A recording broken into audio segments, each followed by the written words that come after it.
Hello everyone, welcome back to our channel. In today's video, I'm gonna show you how to stop getting Indeed emails. It's a very simple and easy process and I'm gonna guide you through how to do it. Let's get started.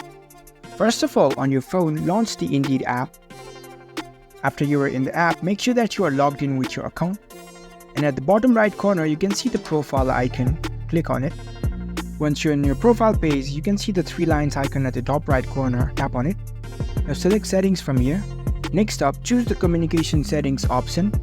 Now from here, select the email option. In this page, you can decide if you want to receive any emails from the Indeed app. So you can uncheck all these options. And here you can see unsubscribe from all commercial emails. Tap on it. This is one method, and if it still doesn't solve your problem, what you can do is go to your Gmail. Now search for any emails from Indeed. Now open any emails that you received from Indeed. Once you're inside the email, scroll down to the bottom. And here you can see unsubscribe option. Tap on it. Now enter your email over here. After that, select this unsubscribe button. And there you go. You have successfully unsubscribed from the Indeed emails. And this is how you can stop getting Indeed emails. If you found this video helpful, don't forget to give this video a thumbs up and subscribe to our channel for more tech tips. Thank you for watching.